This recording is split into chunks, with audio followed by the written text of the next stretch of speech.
Palabra, ahora están cargados acá, se están acurrucando por el frío.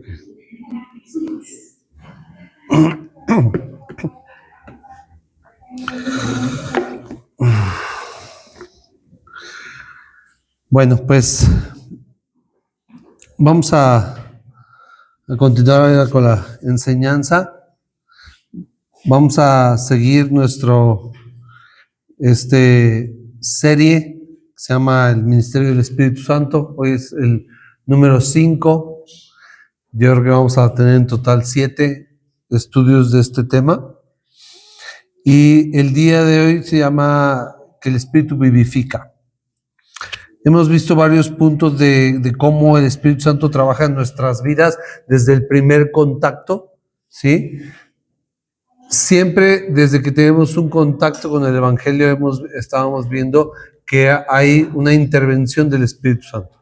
No es algo humano, no es algo que nace de nuestras fuerzas, no es algo que nace de nuestra habilidad, sino es por el Espíritu Santo. Y hemos visto que el Espíritu Santo es el que convence, que es el que regenera, que es el que santifica.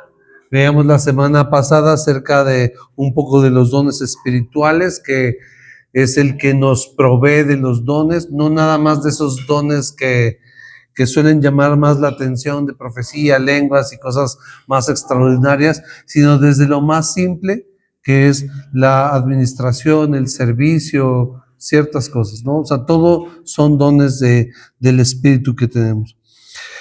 Hemos visto que el Espíritu Santo no se debe limitar a ciertos momentos espirituales, ¿sí? Que tenemos de repente en la iglesia. Vamos a tener ahí una reunión y de repente se siente ese mover y pasan cosas y ya de repente ahí es donde se mueve el Espíritu Santo. Pero ya de ahí ya no se mueve, ¿no? Y si de repente en una iglesia no tenemos ese tipo de moveres, así es que ahí no se mueve el Espíritu Santo. Esa es una categoría que a mí se me ha dado mucho en lo particular, porque justamente no promovemos esos tipos de manifestaciones. No es que estén mal del todo, ¿sí? No es que sean antibíblicas del todo, depende como su contexto, veíamos un poco la semana pasada, pero nosotros no podemos limitar el mover del Espíritu Santo a ciertas manifestaciones que ocurren de vez en cuando. ¿Por qué? Porque veíamos la semana pasada, el Espíritu Santo cuando empieza a trabajar, es un mover que empieza desde el primer contacto con el Evangelio, empieza a convencerme o a la persona que yo le predico de pecado, de justicia y de juicio. Si esa persona cree en el Evangelio y se arrepiente, es regenerada, es decir, nace de nuevo, y de ahí empieza todo un proceso que dura toda la vida, donde el Espíritu Santo está completamente involucrado. No hay un momento, no es de que, ahorita el Espíritu Santo se involucra porque de repente se viene una atmósfera espiritual bien padre y poderosa, y entonces ahí está el Espíritu Santo con todo lo que da, y ya se acaba esa atmósfera, y ya el Espíritu Santo ya se fue, y ya, no. Por eso, insisto, esto, no debemos limitar la percepción del Espíritu Santo, porque el Espíritu Santo obra en todo tiempo y está obrando 24/7 en cada uno de nosotros. Como dice Pablo, el que comenzó la buena obra la va a perfeccionar hasta el día de Jesucristo. ¿Y cómo se perfecciona esa obra? Por medio del Espíritu Santo. Por eso creemos que el ministerio del Espíritu Santo va mucho más allá. Por eso decimos esa parte de que ven Espíritu Santo. ¿Dónde está el Espíritu Santo? En nosotros, ¿sí? Dentro de nosotros. ¿Dónde habita? Entre nosotros. Entonces, a veces ese concepto de llamar al Espíritu Santo no es del todo correcto. Porque si ya está aquí, si ven Espíritu Santo, pues ya está aquí. Siempre ha estado. Entonces debemos tener cuidado. No es que no vamos a catalogar todo como herético, pero el chiste es tener una percepción correcta. Y eso es lo que tratamos de hacer con estos estudios, y los que tengamos que sacudirnos de repente alguna cosa, pues es bueno hacerla, ¿sí? Entonces el Espíritu Santo permanece con nosotros. Si nosotros hemos creído y hemos nacido de nuevo, el Espíritu Santo permanece en nosotros todo el tiempo. No se va. No es alguien que se va y regresa y de repente se aburrió porque no hay un mover espiritual. Ya se aburrió el Espíritu Santo, se fue. Y de repente ya nos pusimos así más intensos y ya regresó el Espíritu Santo porque ya está. No. El Espíritu Santo obra en cada vez. Cuando yo estoy en mi celular, solo, en un lugar, y tengo la tentación aquí y resisto, es el poder del Espíritu Santo ayudándome a resistir la tentación. Entonces el poder del Espíritu Santo se mueve todo el tiempo en nosotros. Por eso a mí esos términos a veces no me gustan, porque es que el poder del Espíritu Santo, cuando de repente oramos más intenso y cantamos, es el Espíritu. No. El Espíritu Santo se mueve poderosamente cuando yo logro resistir esa tentación. Cuando yo voy en la calle y guardo mis ojos, ahí está el poder del Espíritu Santo. Entonces el tema de hoy, como les decía, es que el Espíritu Santo vivifica. En otros términos sería viviendo en el poder, viviendo en el Espíritu. Acompáñenme a Romanos 8:1. Carta a los Romanos, capítulo 8, versículo 1.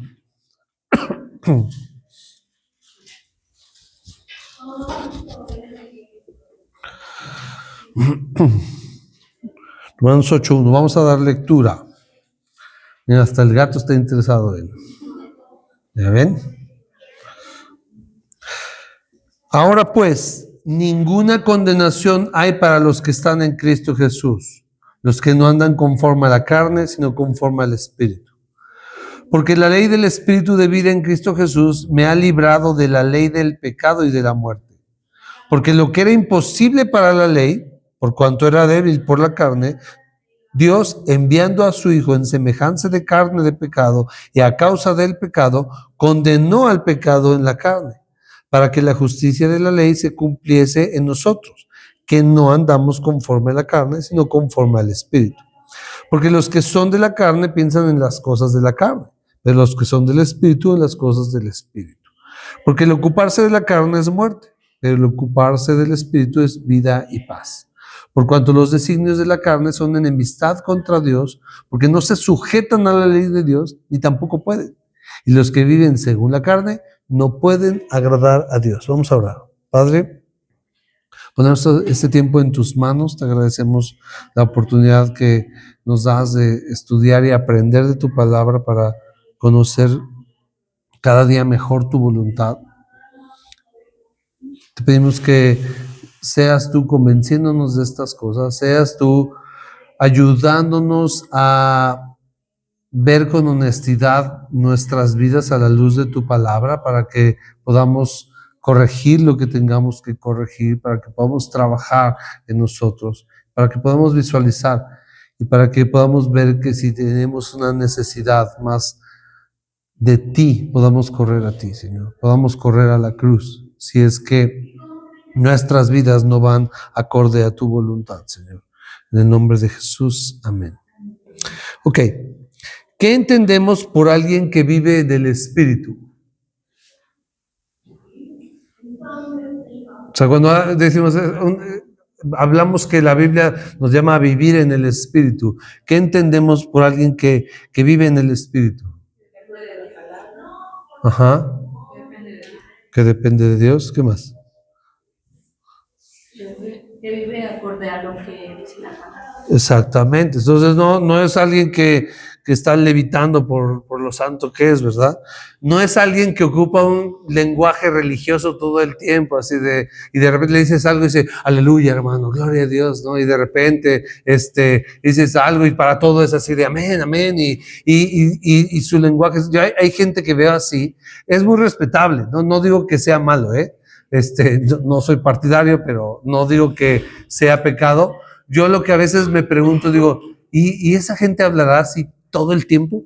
O sea, está en el trabajo, está en ciertas situaciones y con sus amigos y en el café y de repente cuando dicen algo siempre dirá así, y gloria a Dios, amén, aleluya. Digo, no sé, me puedo cuestionar un poco, pero a veces hay ciertos conceptos de ser esa parte religiosa donde se siente la gente más espiritual por hacer ciertas formas. Pero la Biblia no habla de eso. O sea, Jesús no era alguien así. ¿Sí? Nosotros no vemos los evangelios y vemos a Jesús así, y amén, y gloria a Dios, y aleluya, y todo el tiempo repitiendo, y cada 3 palabras un aleluya. Jesús no hablaba así.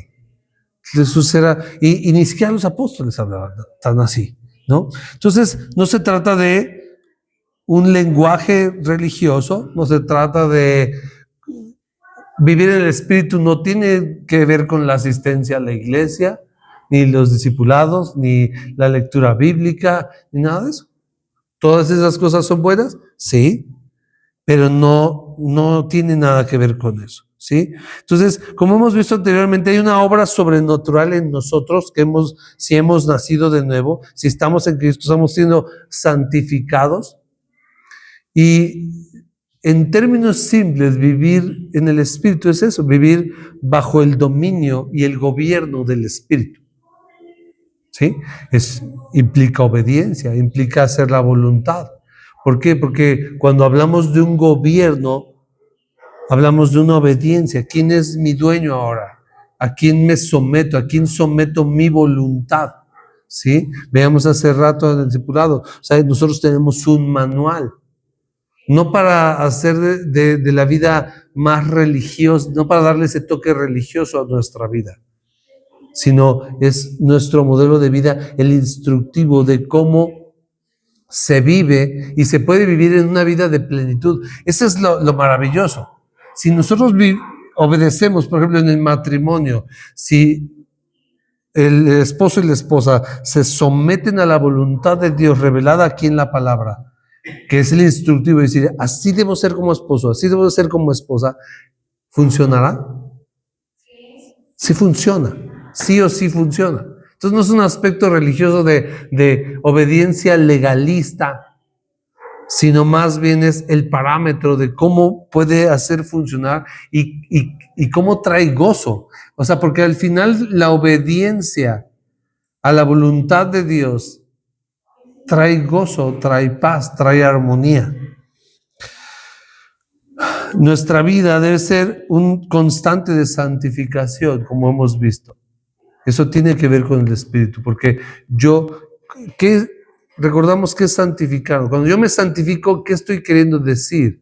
Que me estoy alejando más y más de las cosas pecaminosas, de las cosas que me hacen tropezar, de las cosas que desagradan a Dios.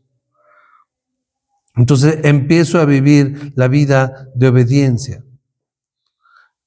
No es mantenerse ocupado en todas las cosas de, pues es que hay reuniones, el lunes es esto, el martes el otro, el miércoles es aquello, entonces ya me vuelvo muy espiritual por llenarme de eso. No. Si yo hago ciertas cosas es porque deseo más de Dios, deseo aprender de Dios. Hay una diferencia.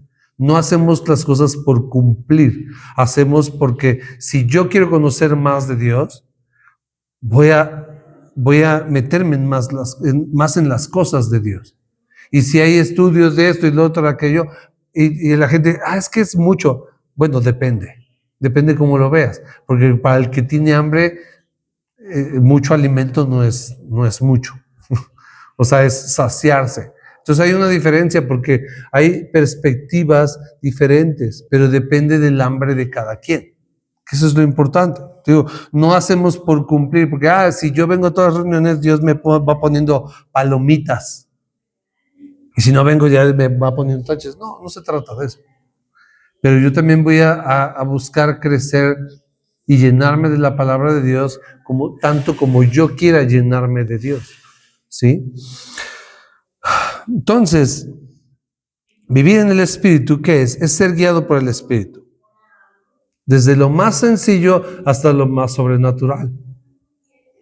Porque yo puedo vivir en el Espíritu y puedo orar por alguien para que sane y sana.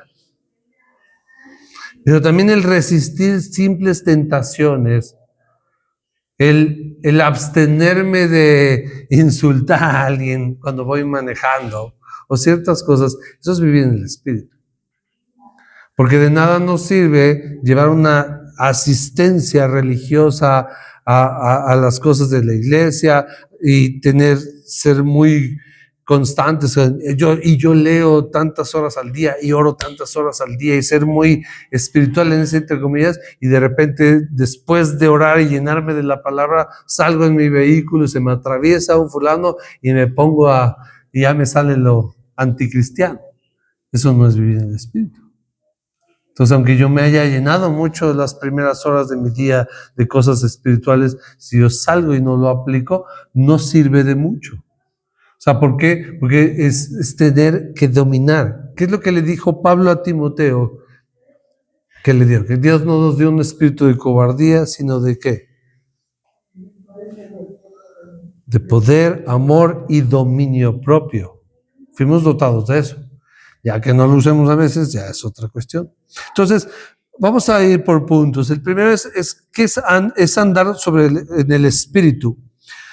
Entonces, Pablo en el capítulo 1, ya hemos visto un poquito, en el capítulo 1 al 3, habla del pecado, trae en esta carta de Romanos, trae a condenación a todo, tanto a judíos como a gentiles, y dice, no hay justo ni a uno.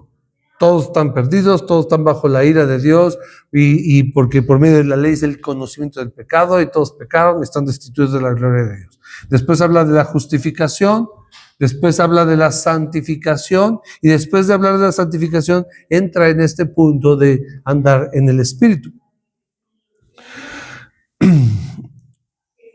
Ahora, ¿cómo empieza, después de tratar esto, después de tratar estos asuntos, cómo empieza este versículo 1?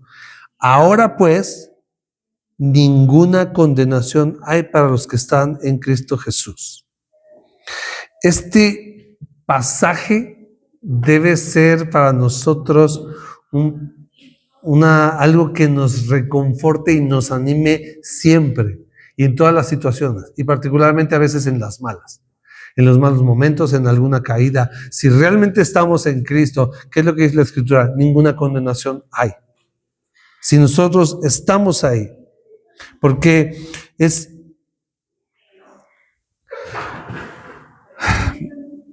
nosotros hemos sido librados, dice, ¿no? El capítulo 7 habla del hombre de pecado, de esa lucha con el pecado, del hombre que vive bajo el dominio del pecado, bajo la ley del pecado y de la muerte, le dice, pero aquí nos dice que hemos sido librados de esa ley.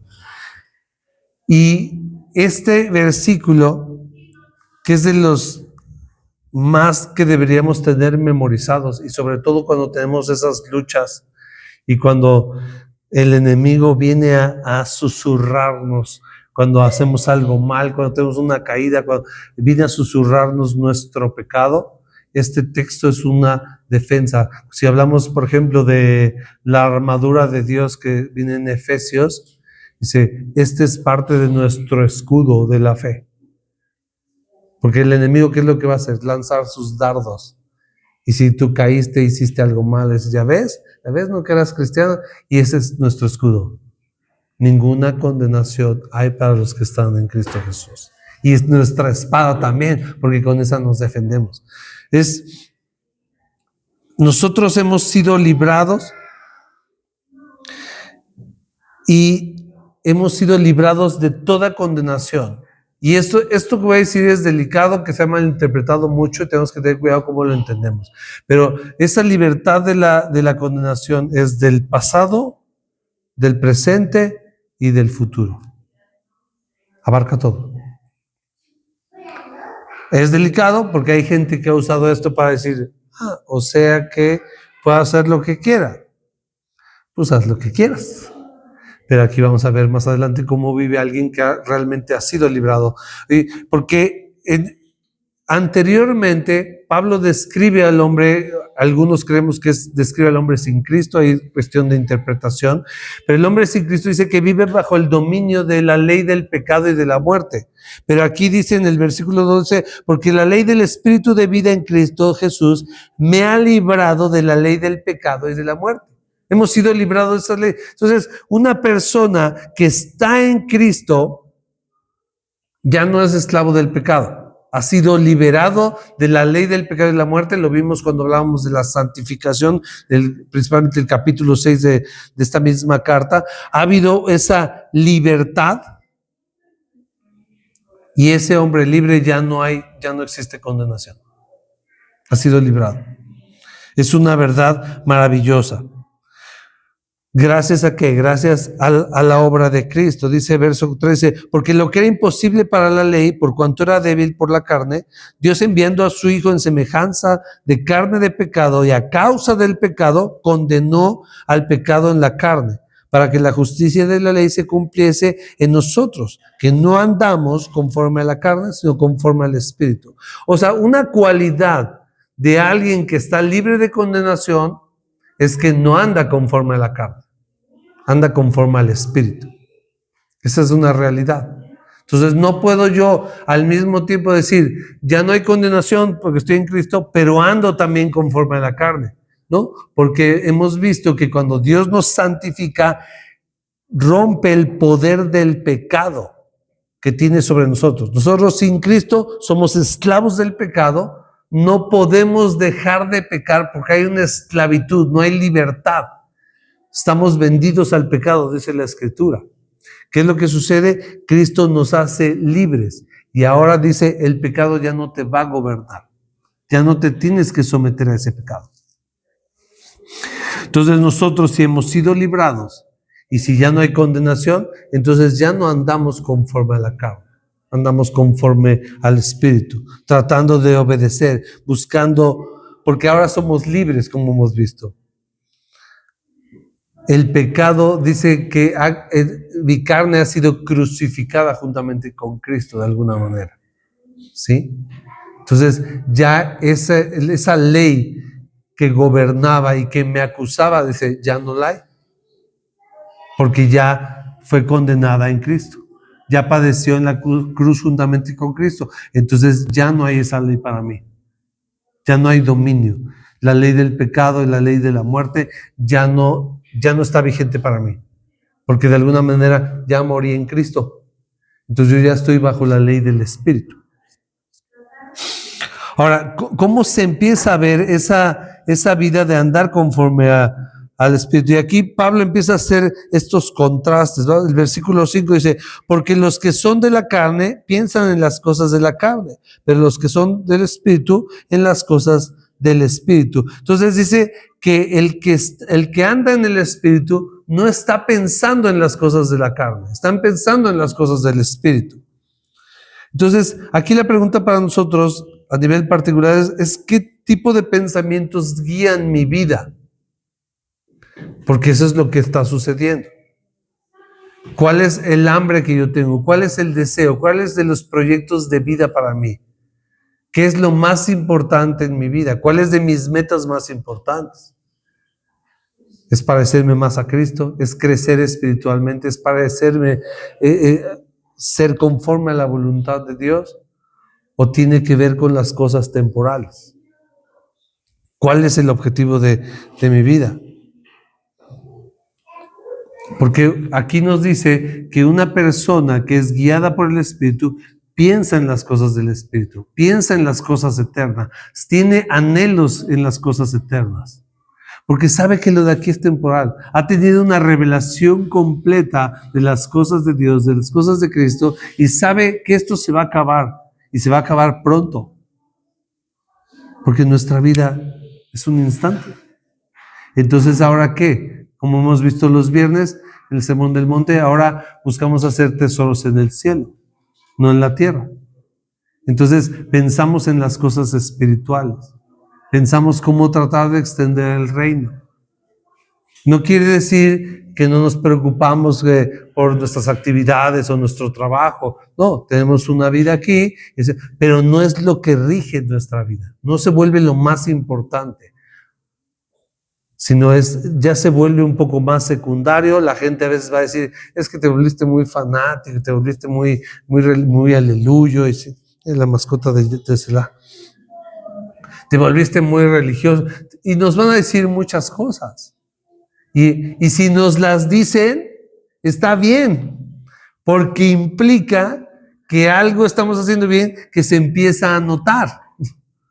Pero cuando no se nota nada de esa vida espiritual en nosotros y nadie se da cuenta y ya pasaron 5 o 10 años, y así de, ¿a poco eres cristiano? Así de, algo no está cuadrando.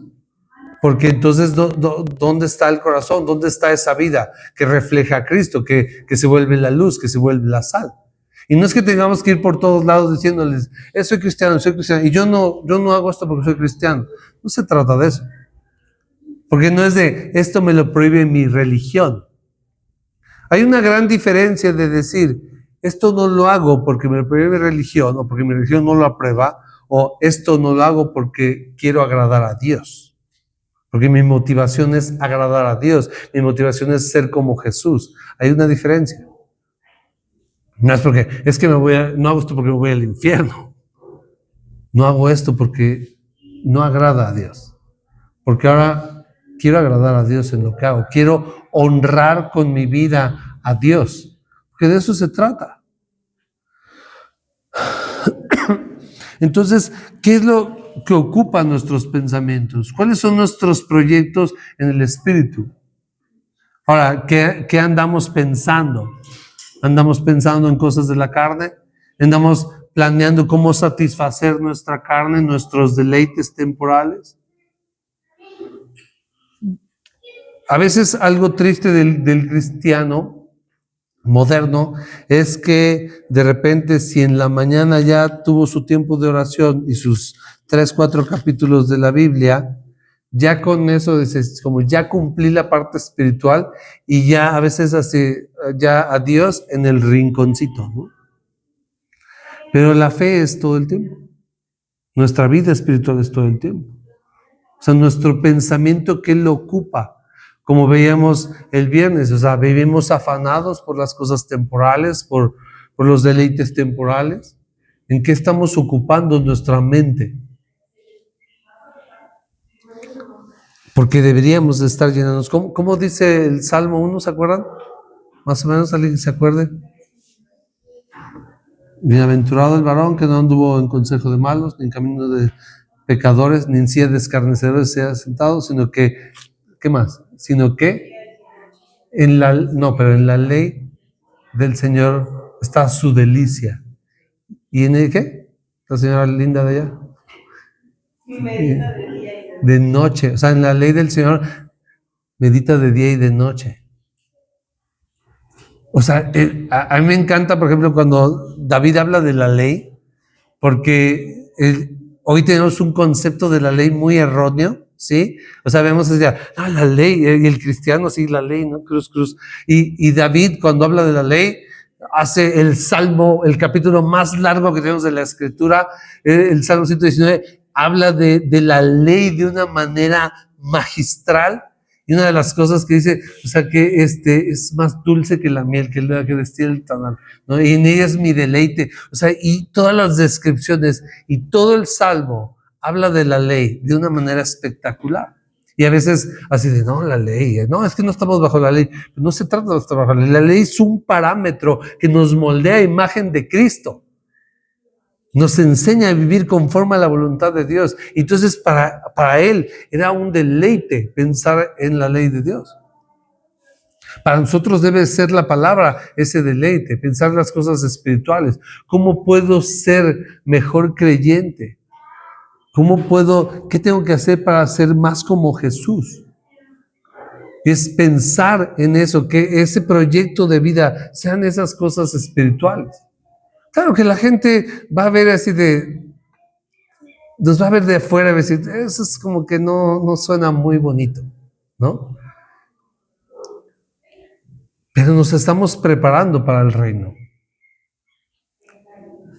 Nosotros, como dice el Padre nuestro, venga a nosotros tu reino y hágase tu voluntad. ¿Qué es o sea, queremos realmente el reino de Dios en nuestra vida? ¿Y qué significa el reino de Dios? El gobierno de Dios aquí, hoy en la tierra. No estamos hablando de algo futuro. Jesús dijo, el reino ya está aquí entre ustedes. O sea, no es algo que va a llegar, es algo que ya llegó cuando vino Jesús. ¿Qué es lo que dijo Jesús cuando empezó a predicar?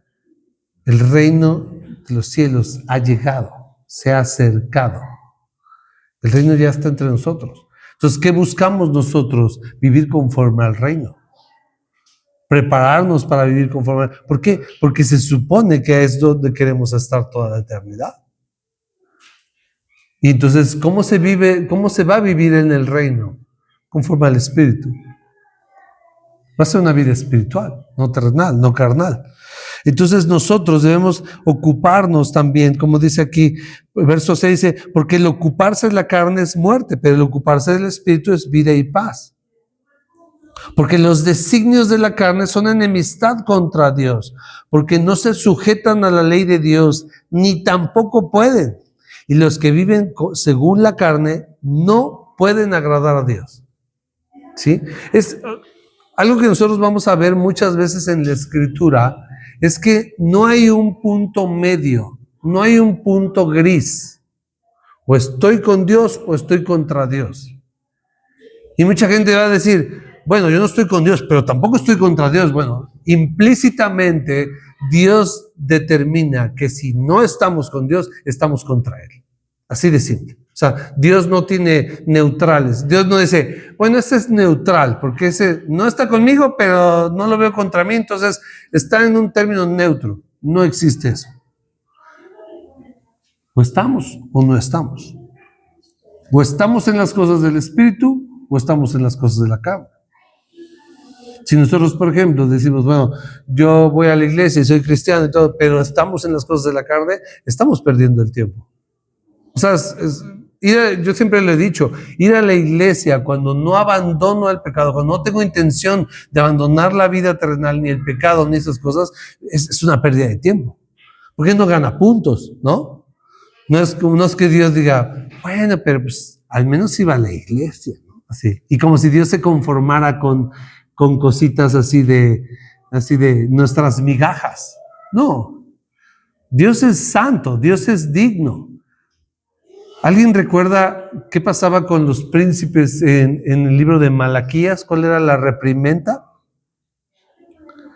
En el libro del profeta Malaquías, ¿qué es lo que hacían los príncipes que creían que estaban haciendo bien y que Dios les aclara que no? ¿Alguien se acuerda?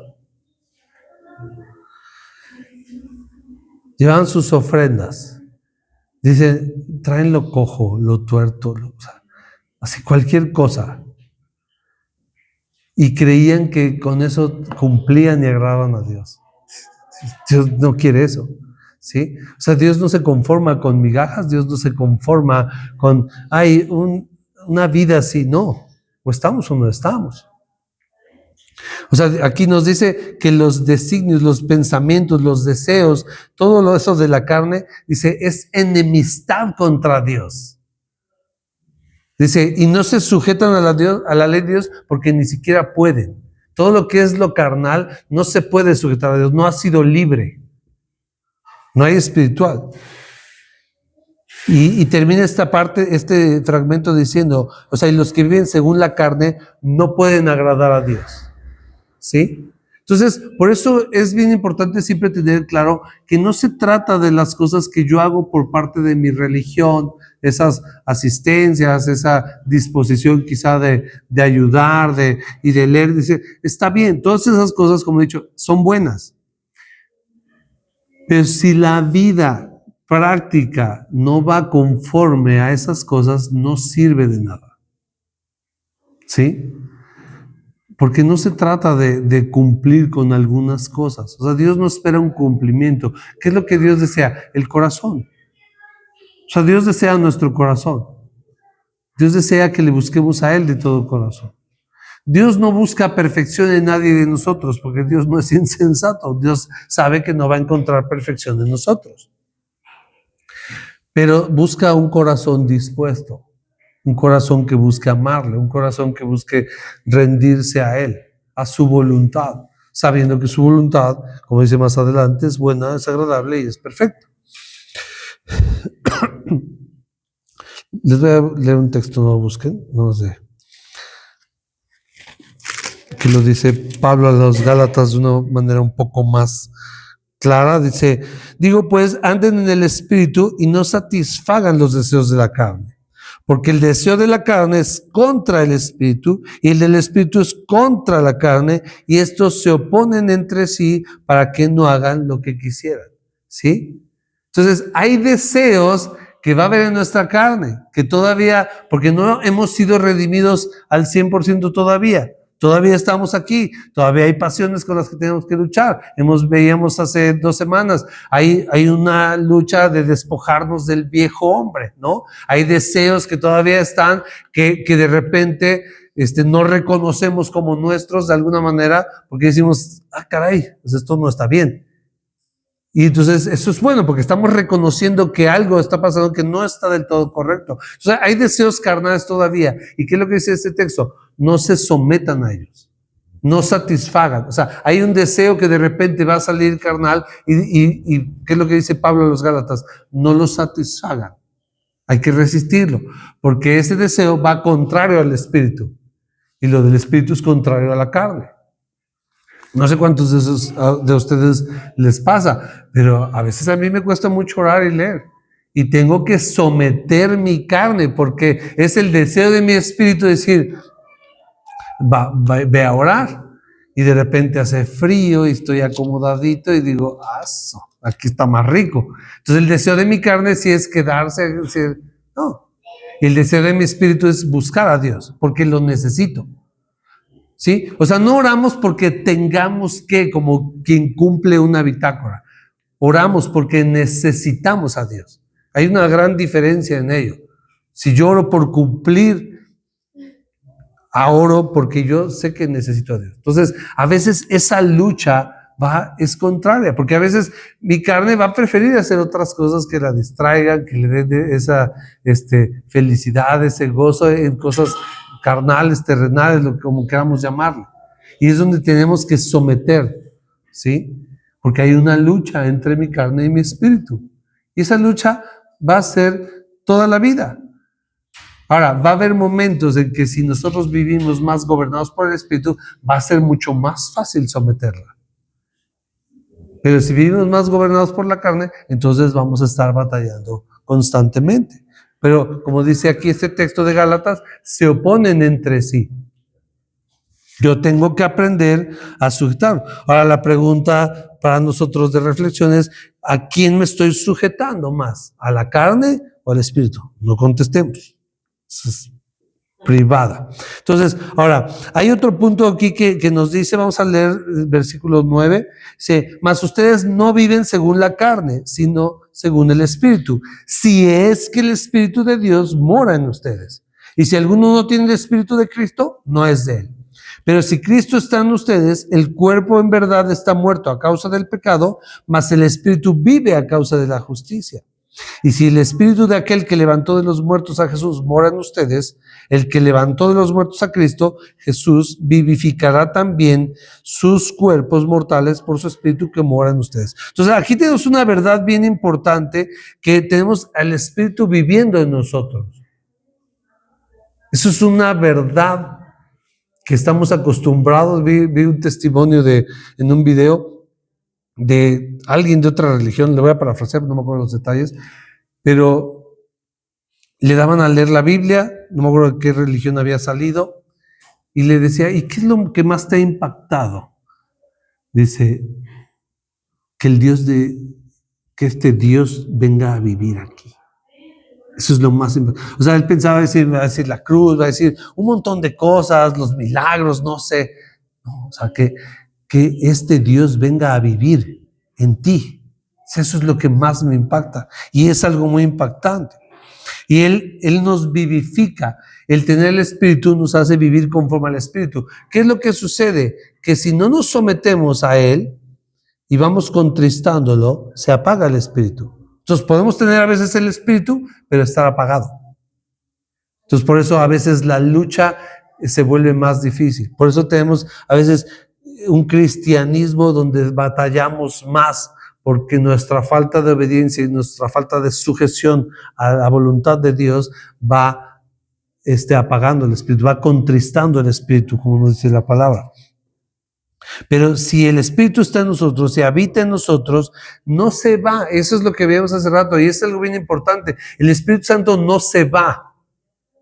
Por eso no decimos ven y no se va, no se ha ido a ningún lugar, está en nosotros y está habitando en nosotros. Eso es una verdad espectacular. Entonces no lo invitamos a venir por eso. Él ya está presente. Y no solo Él. Bien, vamos de rápido a Juan 14.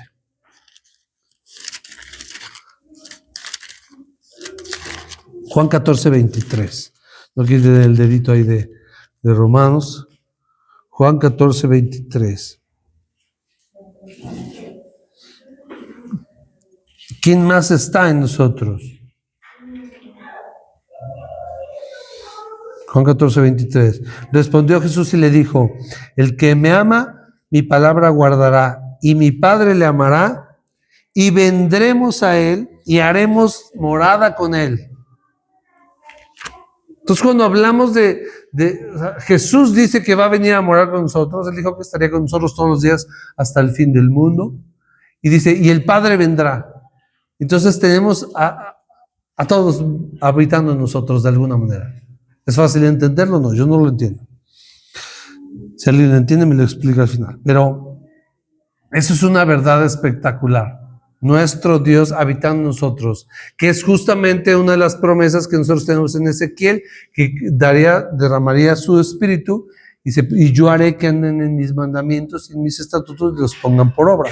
Entonces, ¿por qué tiene un hombre, un cristiano, la capacidad de obediencia?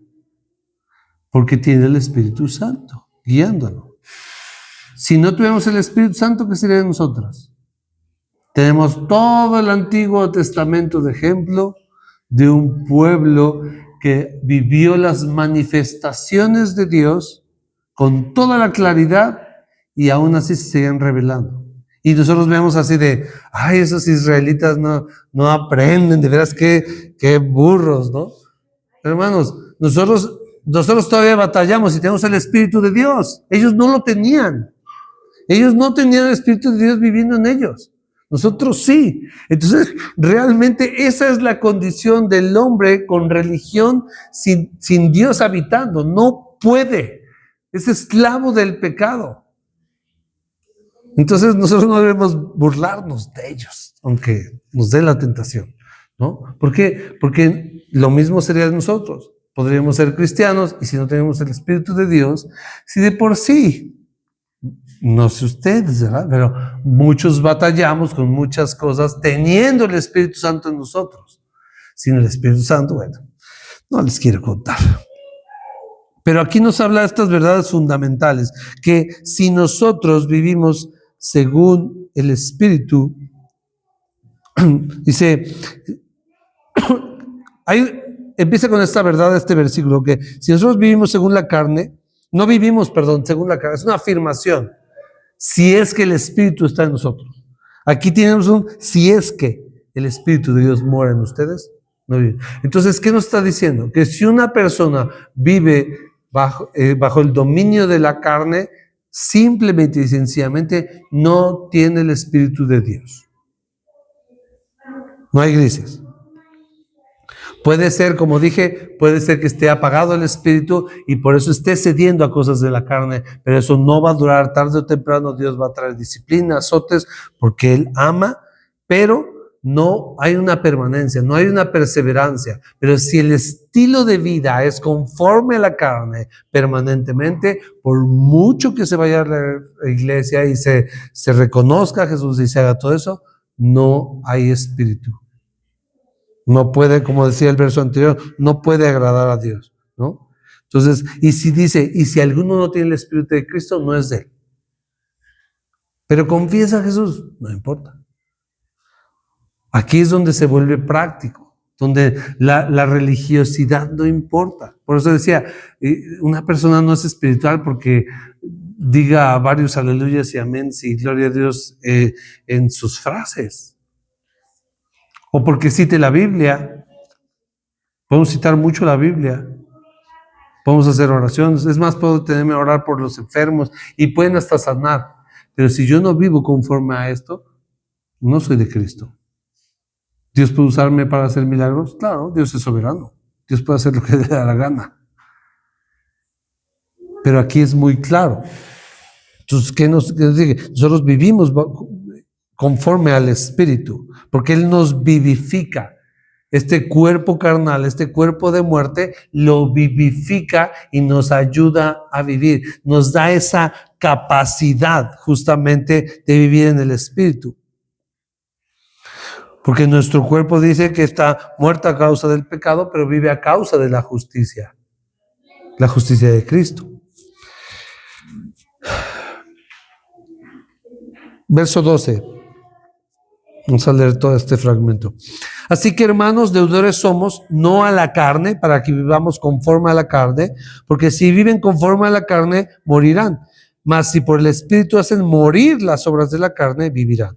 Porque todos los que son guiados por el Espíritu de Dios, estos son hijos de Dios. Pues no han recibido el espíritu de esclavitud para estar otra vez en temor, sino que han recibido el espíritu de adopción, por el cual clamamos, Abba, Padre. El Espíritu mismo da testimonio en nuestro espíritu que somos hijos de Dios. Y si hijos, también herederos. Herederos de Dios y coherederos con Cristo, si es que padecemos juntamente con Él, para que juntamente con Él seamos glorificados. Entonces, en este punto nos dice que ahora nuestra deuda ya no es a la carne, ahora es al Espíritu. ¿Por qué? Porque hemos sido comprados por Cristo, hemos sido redimidos, hemos sido rescatados. Entonces nosotros ya no estamos obligados a vivir conforme a la carne, porque ya no estamos en esclavitud, ahora estamos en libertad. ¿Y nosotros qué tenemos que hacer? Debemos hacer morir las obras de la carne. Volviendo a lo que hablamos la otra vez, crucificando al viejo hombre, despojándonos al viejo hombre. Eso es la lucha espiritual que aún tenemos, donde buscamos someternos a la voluntad de Dios y el viejo hombre no. ¿Qué es lo que sucede? Nuestra forma de hablar, nuestro orgullo.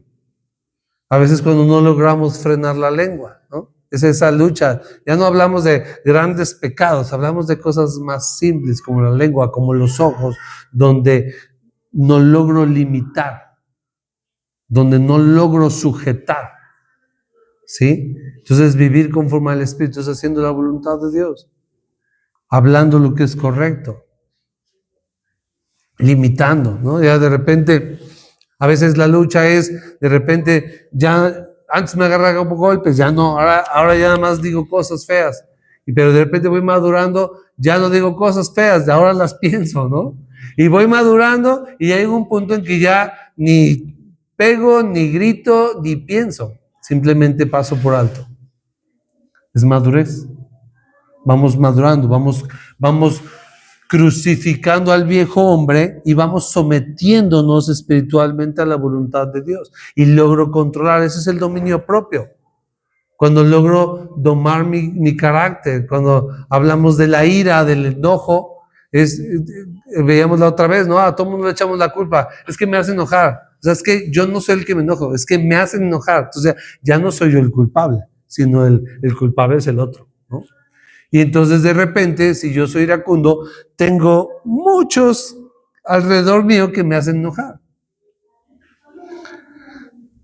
¿Qué es lo que va a hacer Dios si quiere tratar nuestro carácter o nuestra ira? Nos va a poner todo el tiempo gente que nos haga enojar. ¿Para qué? Para tratarnos, para practicar. Y fallaste, otra vez vuelve a empezar. Y fallaste, otra vez vuelve a empezar. Hasta que empieces a dominar y empezamos a crecer y aprendemos a dominar y aprendemos a sujetar. Así es. Y ese es un ejemplo de muchos. Entonces, ¿qué tenemos que hacer? Aprender eso. Ya nosotros ya no somos deudores a la carne. Ya no nos debemos a la carne. ¿Ahora qué nos debemos? Al Espíritu. Entonces, debemos vivir conforme a ese Espíritu. Dice que hemos recibido el espíritu de adopción también, que es el testimonio que tenemos. Un testimonio de que nosotros vivimos conforme al Espíritu y de que somos realmente creyentes y que tenemos el Espíritu Santo es justamente el testimonio de hijo. Dice que ya no debemos vivir en temor, porque no tenemos espíritu de esclavitud. Ahora somos hijos. Hablamos Dios nos ha adoptado. No voy a entrar mucho en detalle en el término de adopción, pero es un término teológico muy hermoso. Porque cuando hablamos de adopción, nosotros tenemos ese concepto generalmente acá de bebés, de chiquitos, pero en ese tiempo y en el contexto de lo que la Biblia se está refiriendo, es una elección deliberada de escoger a alguien y hacerlo hijo, y hacerlo partícipe y tratarlo como hijo, con los mismos beneficios. Por eso nos dice herederos y coherederos con Cristo. Eso es algo maravilloso. O sea, pónganse a pensar tantito. Dios, cuando nos vio, conocía nuestra maldad. Toda nuestra maldad. Todos nuestros pecados. Pasados, presentes y futuros. O sea, cuando Dios nos ve, Él visualiza todo de nosotros, logra ver todo nuestro pecado, toda nuestra maldad, todos nuestros pensamientos. Es más, esas cosas retorcidas que hemos hecho que nadie sabe y quizá nadie sabrá porque no nos vamos a atrever a pronunciarlas nunca en voz alta. Dios las sabe y siempre las ha sabido. Y cuando Dios nos eligió, Dios vio toda esa maldad, toda esa podredumbre, toda esa basura y dijo, quiero a ese.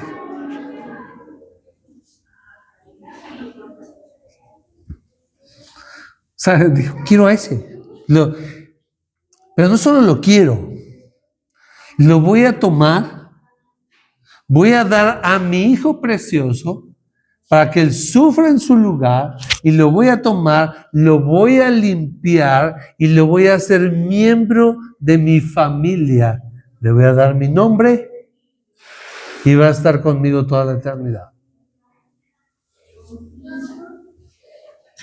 Cuando Dios nos elige, Dios ha visto toda la maldad nuestra. Es algo que si nosotros, hermanos, de verdad, si nosotros lográramos entender, aunque sea un poco esto, eso sería suficiente para rendir nuestra vida completamente a Él, a su voluntad, por el resto de que nos quede de esta vida. Es lo que hizo Pablo. Nosotros vemos en las cartas de Pablo, vemos la culpa de Pablo. Porque él escribe, y por ejemplo, cuando habla a los corintios, cuando habla de los testigos de la resurrección, dice, apareció a Cefas, a los 12, a 500, y después al último, como un abortivo, me apareció a mí. Porque no soy digno de ser llamado apóstol, porque perseguí la iglesia. La primera a Timoteo que le dice, el primero de todos los pecadores, pero fui recibido en misericordia, ¿sí? O sea, vive en culpa, pero vive en gozo. O sea, Pablo, a mí me impacta Pablo porque de alguna manera cuando describe ciertas cosas es como esa carga que tiene de repente, pero al mismo tiempo sabe de esa gracia y se siente reconfortado por esa gracia, ¿no? Entonces, estas cosas deberían de verdad llenarnos mucho el corazón, porque delante de Dios no hay nada oculto. Y Dios, aún así viendo nuestra miseria, nuestro pecado, toda nuestra maldad, todo, nos amó y dio a su Hijo por nosotros y nos adoptó como hijos suyos. O sea, Él nos escogió en Cristo, dice Efesios. Pero lo impactante es eso. O sea, Dios no nos escogió por lo que íbamos a hacer. ¿Sí? O sea, Dios no me eligió a mí porque es que va a predicar mi palabra y va a servirme, entonces por eso voy a escoger. No. O sea, Dios no ve eso. Yo le he dicho muchas veces, Dios, o sea, no hay nada que podamos ofrecerle a Dios que a Dios le interese. O sea, Dios no nos elige porque tengamos algo que dar. O sea, es Dios. Él puede hacer lo que quiera. O sea, lo asombroso no es lo que pudiéramos hacer. Lo asombroso es que nos escogiera como estábamos. Arruinados. Sin nada que ofrecer a Dios. Por eso es gracia. porque no tienes nada que ofrecer a Dios que Dios le interese. No tenemos absolutamente nada. Eso es la gracia de Dios, por eso es gracia inmerecida. Porque por eso es tan insensato pensar que nuestras obras, nuestro esfuerzo, nuestra obediencia puede ser algo bueno para darnos puntos y darnos una entrada a la vida eterna. Ay, ¿y por qué llegaste al cielo?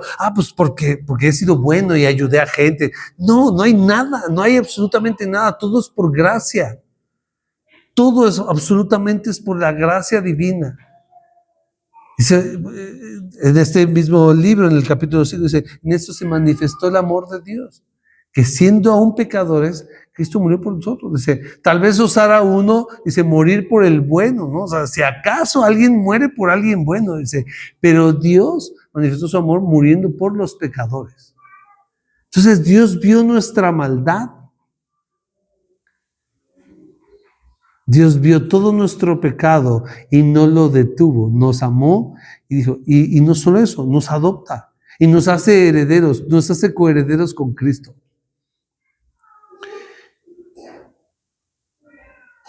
Y es una verdad que debemos abrazar. Eso es fe, ¿sí? O sea, abrazar esta verdad con gozo es fe verdadera. No hacer milagros, hacer un montón de cosas, eso es bueno, pero eso no. Fe es esto. Que Dios nos ama de esta manera y que quiso adoptarnos y que dio a su Hijo por nosotros. Eso es fe. Entonces no es lo que hagamos. Y tenemos ese testimonio.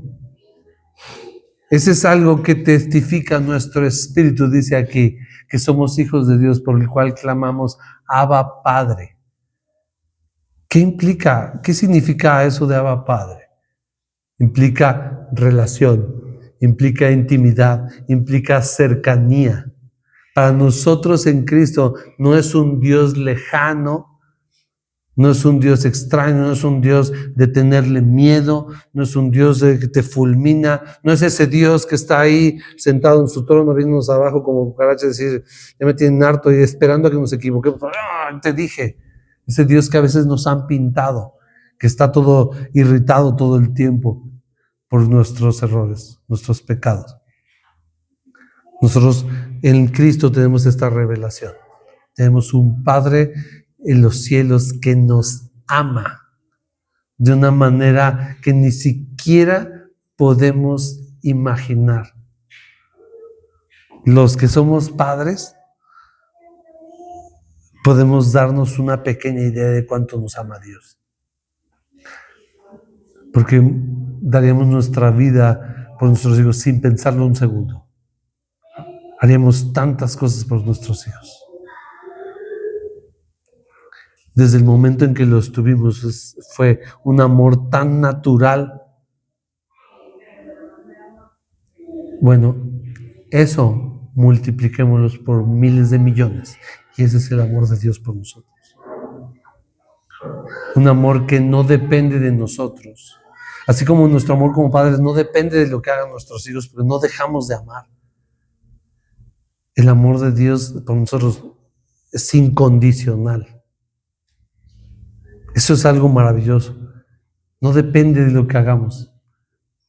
Por eso dice que el amor es de Dios, porque Dios es amor. Y que lo amamos porque Él nos amó primero. Entonces es el amor de Dios. Y esa es la paternidad que tenemos. Y esa es la confianza. Por eso Jesús revela, cuando llega, revela a Dios como Padre. Entonces cuando oramos y cerrada tu puerta, ora a tu Padre que está en lo secreto. ¿Sí? Entonces buscamos a nuestro Padre, buscamos consuelo en nuestro Padre. Y eso testifica, por eso clamamos Abba Padre. ¿Qué es eso? Es cercanía, es intimidad, es relación. Es confianza, es cercanía. Es eso, o sea, como un hijo se acerca con confianza a su padre, así nosotros nos podemos acercar a él. Eso es lo que trata de proyectarnos esto, esa es la idea. Una relación totalmente íntima, y ese es el testimonio del Espíritu. Mucha gente de afuera no va a entender eso, como veíamos de Juan 3, cuando estudiamos el nuevo nacimiento. Si el que no nace de nuevo no puede ver el reino, es decir, no puede entender las cosas. Pero ¿cómo es? No puede entenderlo y no podemos decírselo. O sea, no puedes decirle cómo es esto a alguien que no tiene el Espíritu, porque es algo que no se puede entender, porque es algo que ni siquiera tiene lógica. Pero tenemos ese Espíritu, el Espíritu testifica nuestro espíritu de que somos hijos de Dios. Y eso nos consuela. Y eso nos hace acercarnos con confianza. Por eso dice el autor de Hebreos, acérquense con confianza al trono de la gracia para recibir misericordia y ayuda para el oportuno socorro. ¿Sí? Entonces Jesús rompió el velo, nos dio acceso al Padre y podemos acercarnos al Padre con completo gozo, con completa paz. Y si pecamos, ¿vamos a acercarnos al Padre? Sí. Como un hijo arrepentido es, Padre, perdóname, he pecado. Y entonces encontraremos consuelo en Él. No es así de, no te puedes acercar a mí. Eso es lo que algunas doctrinas hacen mucho daño. Pecaste así de, tienes que hacer un montón de cosas para ganarte otra vez el favor de Dios. No. Si confesamos nuestros pecados, Él es fiel y justo para perdonarnos y limpiarnos. Y la sangre de su Hijo nos limpia de toda maldad. Hijitos míos, estas cosas les digo para que no pequen. Pero si pequen, sepan que tienen abogado para con Dios, a Jesucristo el justo. Él es la propiciación de nuestros pecados. Y no solo de nuestros, sino los de todo el mundo. Entonces con esa confianza nos acercamos. Eso es vivir en el Espíritu. Eso es tener el testimonio del Espíritu. No hablamos de religiosidad. No hablamos de un montón de reglas, de mi denominación, que ahora es que en esta iglesia no usamos esto, en esta iglesia no se hace así, no se hacen esto. Y empezamos a poner un montón de reglas y reglas humanas que no significan nada y que algunos creen que refleja espiritualidad. No, hablamos de una vida sometida al Espíritu. De mi carácter sometido al Espíritu, de mi lengua sometida al Espíritu, de mis ojos sometidos al Espíritu. Hablamos de una vida práctica, no de esa religiosidad que a veces se implementa, que no da frutos, donde llenamos de prohibiciones y estructuras que nada ayudan. Tiene que ver con el corazón, de una manera más simple. Entonces, pregunta de reflexión, ya para terminar. ¿Ando en el Espíritu y vivo conforme al Espíritu? ¿O ando en la carne y vivo conforme a la carne? ¿Mi vida tiene testimonio de que el Espíritu habita en mí? ¿Que soy de Cristo? ¿O mi vida da testimonio de que estoy en la carne? Entonces, como hemos visto, es imposible que una persona tenga el Espíritu Santo viviendo en él, pero su vida práctica dé testimonio de lo contrario. No es posible. Jesús dijo, por sus frutos los conocerán. Entonces, si los frutos que tengo son malos, el árbol es malo. Si el fruto que tengo es bueno, el árbol es bueno. No hay de otra. Es bastante simple en ese sentido. Entonces, nuestra forma de vida, nuestros pensamientos, nuestras acciones van conforme a la carne, conforme al Espíritu. Es nuestra pregunta. Aunque puede suceder que por negligencia o por muchas cosas he apagado el Espíritu, por pecado, por malos hábitos, en ese caso debemos avivarnos y volver a Dios en arrepentimiento y fe y ser llenos del Espíritu Santo. ¿Y cómo es alguien lleno del Espíritu Santo? Alguien bajo el gobierno del Espíritu Santo. Cuando Efesios habla, dice, no se embriaguen con vino en lo cual hay disolución, más bien sean llenos del Espíritu Santo. Está hablando de una cuestión práctica, de una vida sometida. No es lleno del Espíritu Santo, es alguien que hace que todo milagros y no tiene nada que ver con eso. Ser lleno del Espíritu Santo es alguien lleno del Espíritu, dominado por el Espíritu Santo, gobernado por el Espíritu Santo. Así como él pone el ejemplo, no se embriaguen con vino, Porque cuando alguien se embriaga con vino, vive bajo el gobierno del vino y bajo las decisiones del vino. Pero si yo me lleno del Espíritu Santo, vivo bajo el Espíritu Santo y bajo el gobierno del Espíritu Santo. Entonces nuestra vida tiene que dar testimonio de eso. No hablamos de perfección, hablamos de congruencia. Que lo que creo vaya en congruencia con lo que practico. Simplemente eso. Porque todos tenemos luchas, todos estamos en un proceso, algunos lo tienen más avanzado, algunos lo tenemos un poco más inmaduro, y ahí estamos, ¿sí? Cada quien está en un proceso de maduración diferente, pero el punto es que estemos avanzando y que se vea que hay una vida que se dirige hacia lo espiritual y no hacia lo terrenal.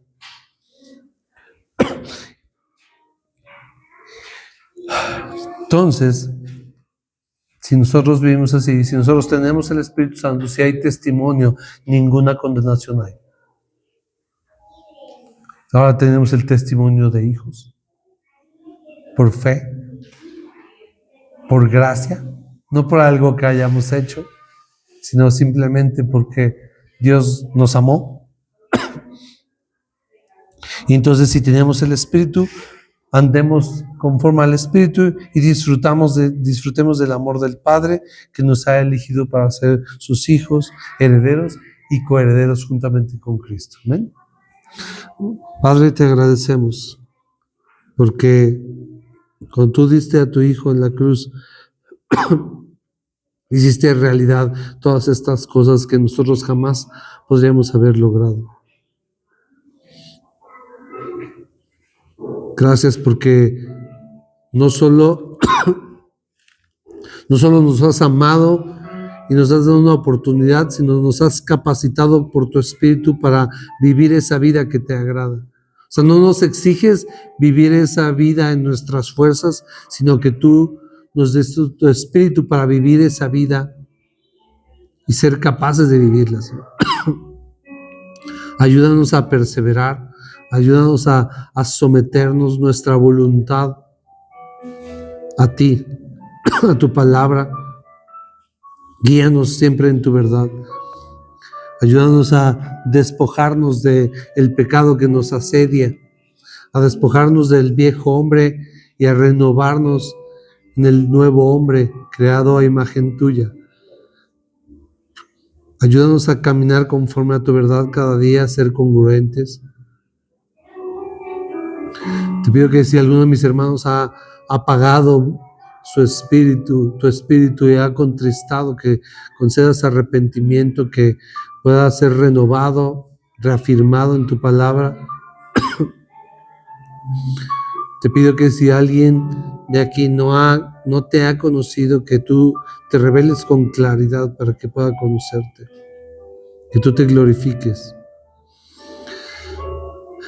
Te pedimos que tú nos ayudes a vivir conforme a esta verdad para que podamos realmente ser luz, para que podamos ser sal en esta tierra, para que podamos dar testimonio de tu verdad, para que podamos glorificarte a ti y extender tu reino para la gloria de tu nombre. Ayúdanos, Señor, y guíanos, Padre. En el nombre de Cristo Jesús. Amén.